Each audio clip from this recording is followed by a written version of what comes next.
Welcome to TPGI's Real People, Real Stories podcast, where you'll find interesting and diverse stories from folks working to make the world a more inclusive place.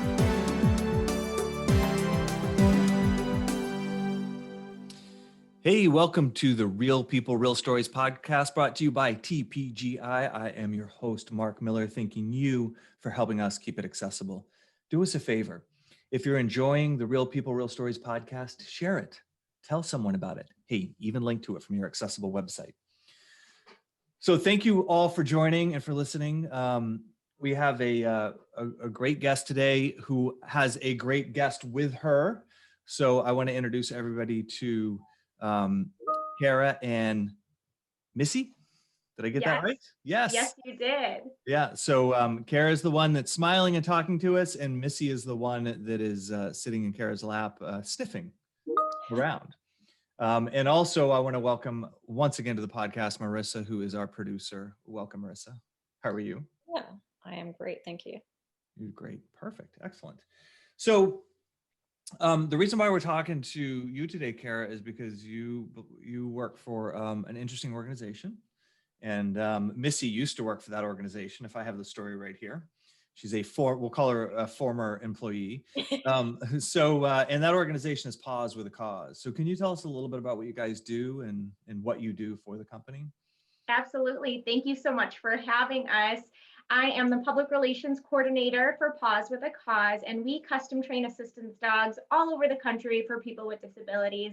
And Missy is actually still a current employee. Oh, she is. She is a very unique employee because she is a mama dog. So her job is to bring more fabulous assistance dogs into the world.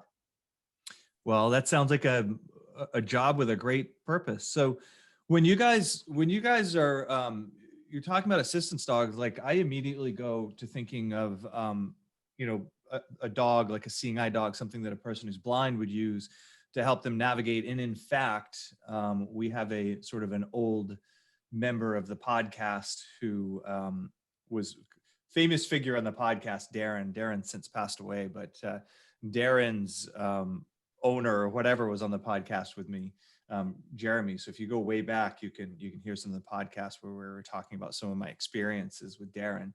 But Darren would make sure that Jeremy could safely and accurately navigate the world. When I was walking him, he wanted to make sure I safely navigated the world too, which we didn't always agree because I have sight. So it was really interesting for Darren and I to try to figure out who was the boss and who was supposed to be walking where. But you guys, that's not your focus, right? You're creating dogs for to help people with disabilities, but it's different types of disabilities. So can you tell us a little bit about the kind of work, I guess, that one of Misty's children would end up doing for the is that the way to say that? I don't know. Yeah, of course. Yeah, they would end up doing for the organization? Yes, at Paws, we train 4 different types of dogs. So we train service dogs, which is what people typically think, dogs that open doors, retrieve dropped objects. That's typically for people that have physical disabilities. Mm-hmm. We train dogs for deaf and hard of hearing clients, seizure response dogs, and then service dogs for children with autism. Missy is a Papillon, which is the only small breed that we use, and those dogs can only be used as hearing dogs, simply for the fact that a 9-pound dog can't really pull a wheelchair or open a door. Of course, but we actually started our organization by training hearing dogs. So we've grown over the last 40 years to all of these different dogs that we train. As we saw the need growing, we grew with it. Great. So talk to me a little bit about, I think it's a little, when you think about like, that traditional sort of dog that a person who's blind would have, it's really easy to imagine how that dog is helping accommodate for that person. But I think in terms of some of these other disabilities, and especially hearing that you mentioned Missy was sort of bred for or used for, it's like in my mind, it doesn't immediately jump out the types of things that she might do. So can you tell us a little bit about how a person who's deaf might use the dog, or how the dog might help that person? Hearing dogs are used to alert their clients to sounds. So a lot of times people who are deaf or hard of hearing can never fully relax because they're always worried they're missing that key sound in their environment. Just a few things that our hearing dogs can alert to is someone saying your name, a baby crying, your phone ringing, someone knocking on your door, and a really important one that a lot of people don't think of is an ambulance coming down the street. Not only is your Paws dog allowing you to get over safely, but then letting the person in the ambulance and the person driving the ambulance get to where they need to go safely as well. We actually started because our very first clients were deaf and they wanted to adopt a child, but they were worried that they wouldn't be able to adequately care for the child if they couldn't hear when the child was crying. When they came to our previous CEO and our founder, Mike, who was at the time just delivering papers, but they had a really good friendship and knew that Mike trained obedience in dogs and kind of pitched this idea to him. And he was like, I'll see what I can do, but no promises. And it wasn't until one day he went over to their house for a training session. There were a bunch of people in the room and he was like, what's going on here? Like, I'm not here for a party. I'm here to train your dog. And they were like, no, Mike, what you don't get is all of these people are deaf and they want you to train hearing dogs for them as well. And that's when Ears for the Deaf was born. And from there, we've grown to Paws With A Cause. What a great story. Hey, Cara, I had a question. Are the dogs used for people with hearing disabilities, do they wake up in the middle of the night? Like if someone, or like if there's a sound in the middle of the night, they're trained to do that? Oh, absolutely. Our dogs will alert 24/7. So most of our dogs, when they're being trained, we train them to sleep at night. But actually, once the dogs are in the hearing program or the Papillons, it can be unsafe for them to be in their crate at night because if an alarm goes off, the dog has to be able to get to the client to let them know that. Yeah. So absolutely, as soon as they hear something, they are on it and telling their client. Oh, wow. That's impressive. My dog would sleep through anything unless there's food involved. Oh yeah. Some of our clients say like, Mater is happy to wake me up in the morning, but it's definitely like a slow call. Come on, Mom. And goes to the coffee pot and says, oh, okay, Mom, like we're up, we're ready to go. It's going. That's how I wake up my 15-year-old. I'm like, get out of bed. I'm tired. I just woke up myself. Get out of bed. I don't want to have to come drag you. That's funny. Exactly. You in it, I don't think you always realize, like when you are hearing like we are, how you use your hearing, it's just kind of part of your every day. But, you think about it, like you get in that difficult traffic situation in the car and the first thing you're doing is turning down the radio so you can use your ears. And I know as a runner, I've never been able to listen to music when I run because I've realized my reliance on being able to hear my environment. So it makes total sense that a dog who can kind of hear an alert for you would just add a ton of, like, I think the point you made, Cara, that really stands out to me is just that sort of peace of mind. It's not even necessarily about those individual events as much as being able to know that if something does happen, you're going to hear about it, and I never stopped to think about that. As I've had a lot of friends who are deaf and there's a lot of things I've thought about and sort of grown to understand through deaf culture, but I never really got a sense of the uneasiness that might exist just knowing that something could be happening around you that you're not alerted to. So you mentioned that there's a few other types of dogs that you have, or dogs that service different types of disabilities. Let's go into the cognitive disability, right? I think you said that people with autism, is that what you? Children with autism. Children with autism. So how would a dog help a child who has autism? Our dogs for children with autism help in many different ways, as most of our dogs do, but teaching responsibility, letting the child learn to care or connect with someone that's not themselves. One of our client parents tells a story that I walked into the kitchen and my son was on the counter and I was like, Timmy, what are you doing on the counter? And he's like, oh, well, I wanted to get a ball for Fluffy. And she like broke down in tears. And to most people, we'd be like, oh my gosh, why was your son on the counter? But to her, she was like, he was doing something other than himself. He wanted to care for and give these needs to the dog. So I love that story. And then they can also be taught a command for when the child starts to run. That's a behavior that some children with autism do. We call it bolting. The dog will stop, and then in turn, the child stops running. They're also a bridge in communication.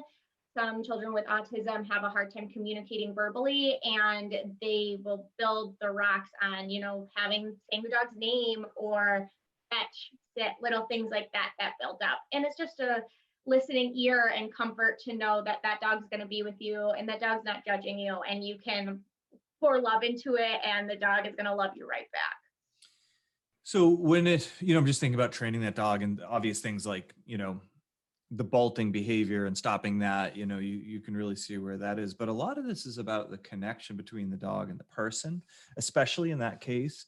So is there an event, or are you not just training the dog, but also working with the dog and the child to kind of cultivate this kind of relationship a little bit? You know what I'm saying?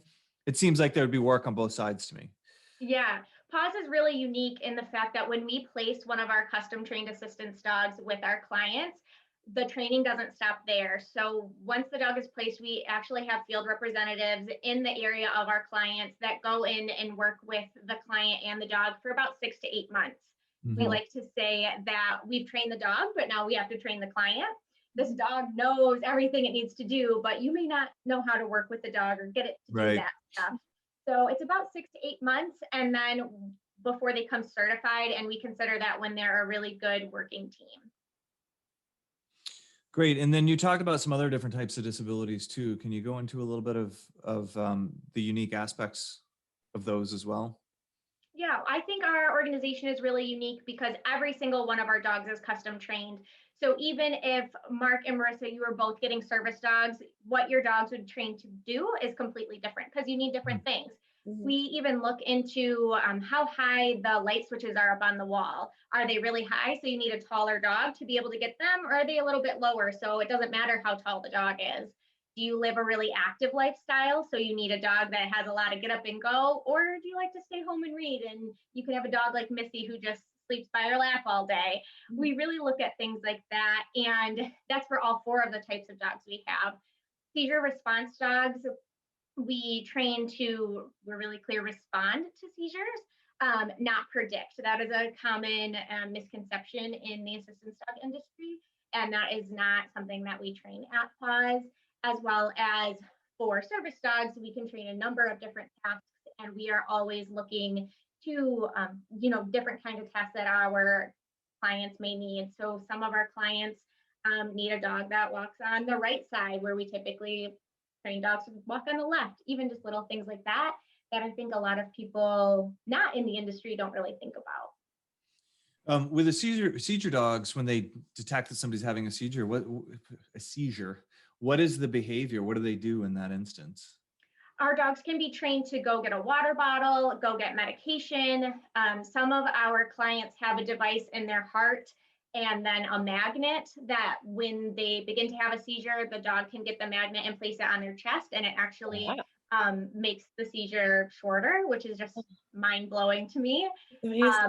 They can also be taught to either pull an alarm on the client that will then make a loud noise if they're out in public, or in the home to draw attention, like my human needs help, come help her. As well as have an alert box in the house that the dog can go and press, and it will either make a sound or call an emergency contact. Some of our dogs are taught a brace command, where they will stand in front of their client. So usually after having a seizure, you're really weak, and our dogs will help you get back up to your feet from a kneeling position. Like I said, there's so many, but that's just some of the key. I guess I shouldn't be surprised, given what you said before, that the answer was like, it really depends on what the person needs. Right? Like there's all these different things that could happen. And I think that's, it really is kind of an outstanding aspect of what you guys do. The fact that, again, I think in our minds, if you just thought of this with no context and previous knowledge, you're like, oh, they train a bunch of dogs that do a bunch of things and you match it up with a person and that's what they get.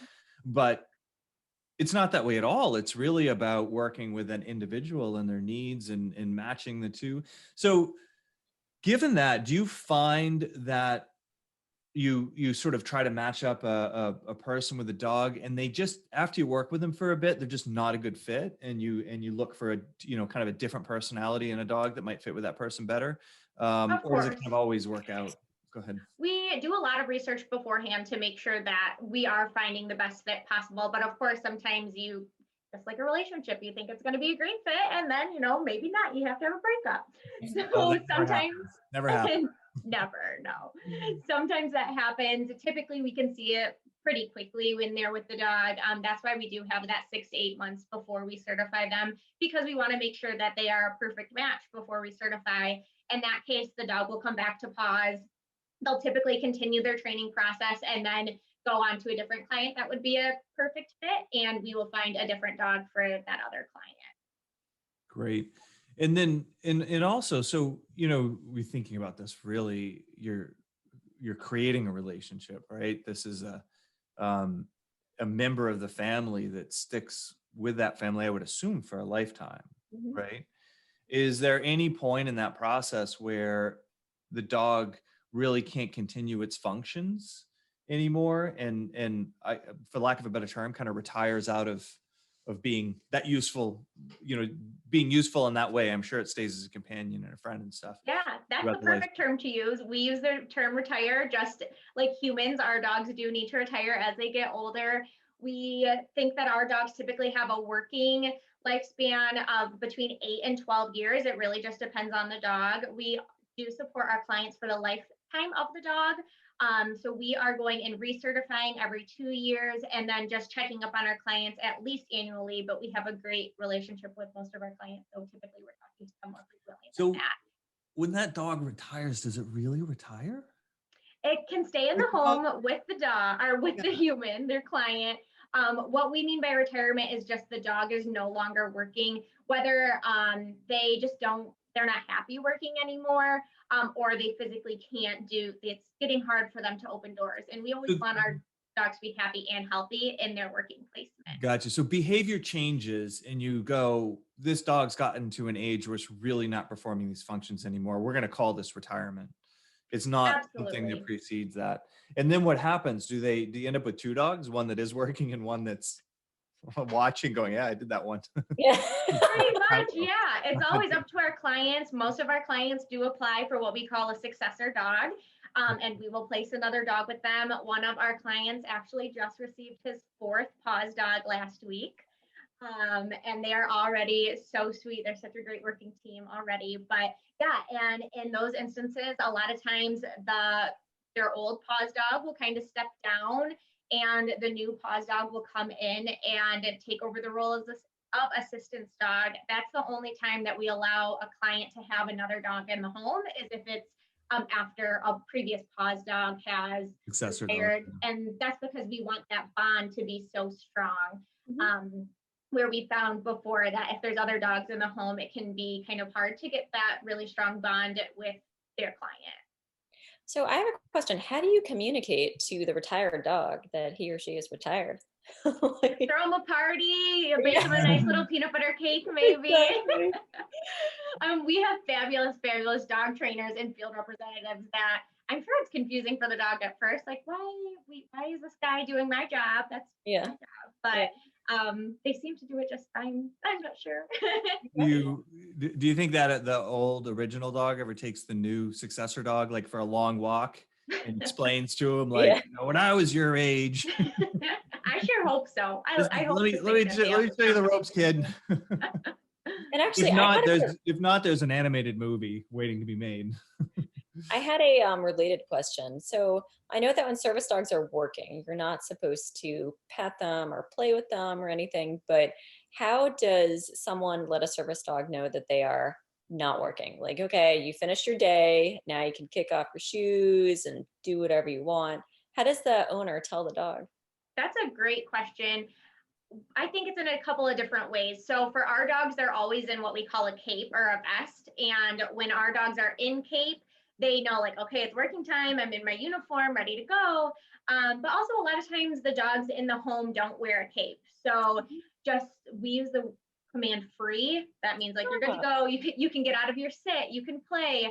But in the home, the dogs are kind of always working, kind of like on that back burner, right? You're just hanging out on the couch and you drop the remote.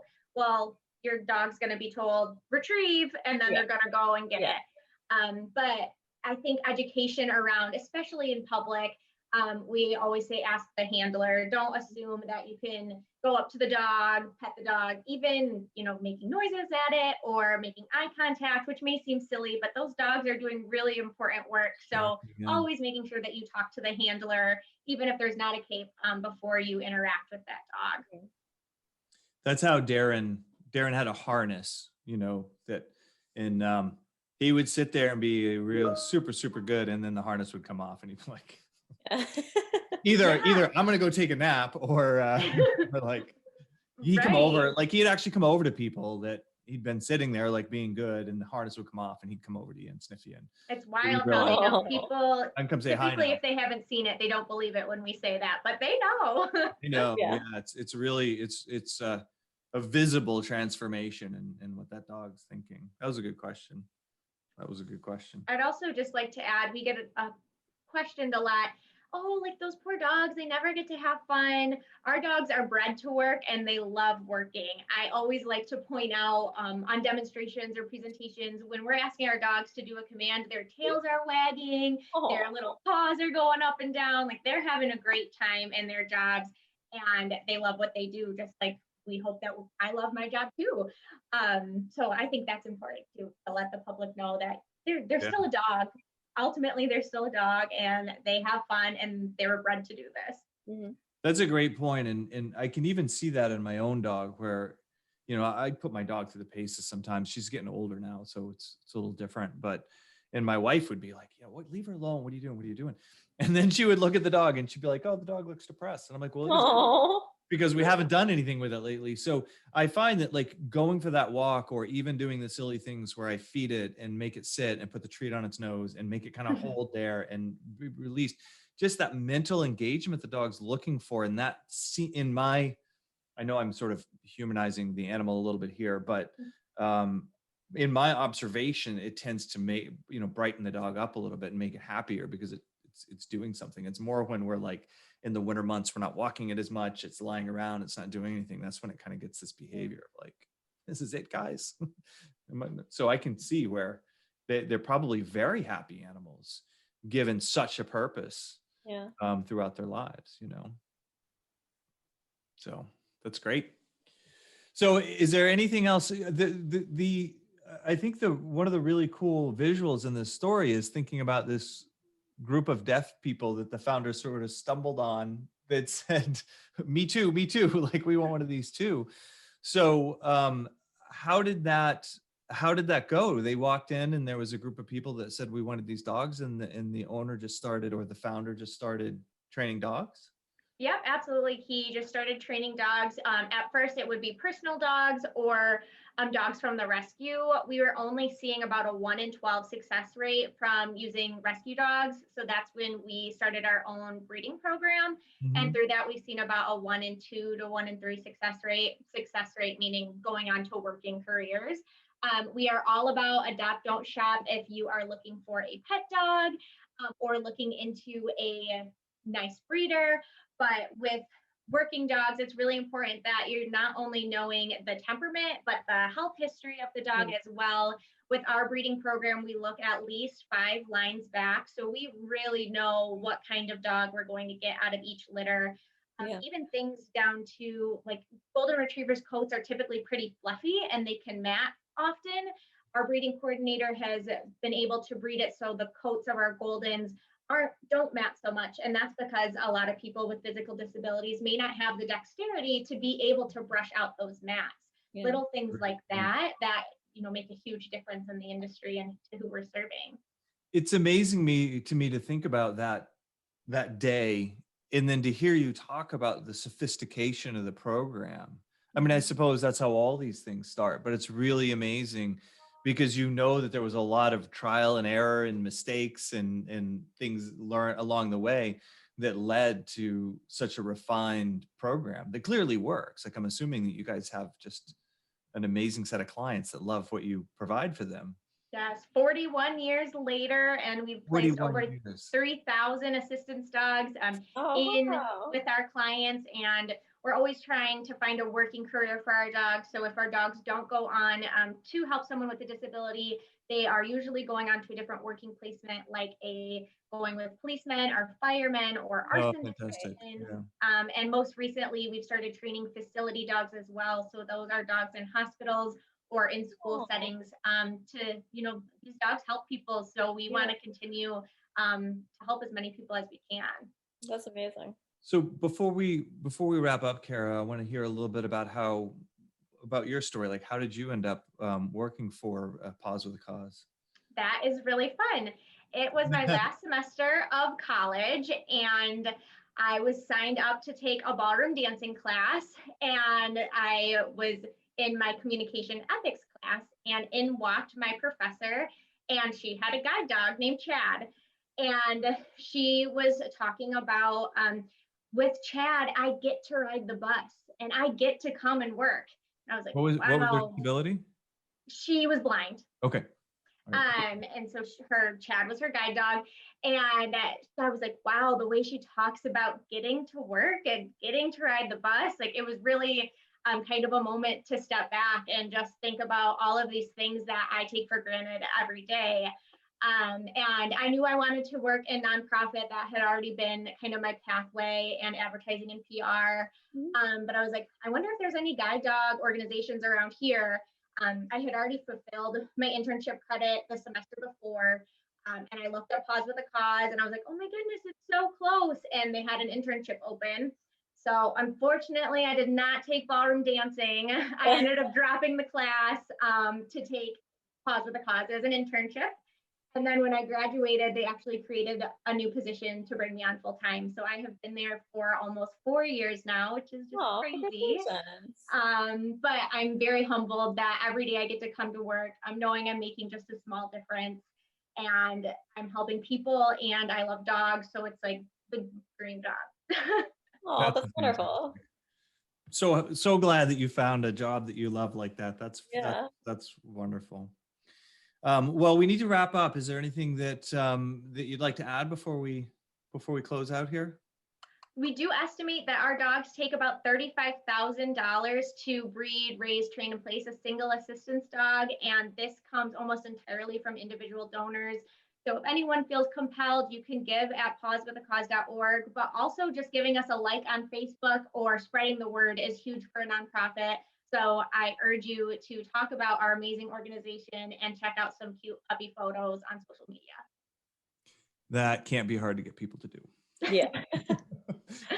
Cute puppy photos is a default social media activity. So That's fantastic. Well, thank you so much, Cara. I appreciate you being here with us. And thanks to Misty. Misty disappeared into your lap, I think, below the camera. Oh, there she is. Bye, Misty. Oh. This podcast has been brought to you by TPGI, the experts in digital accessibility. Stay tuned for more Real People, Real Stories podcasts coming soon.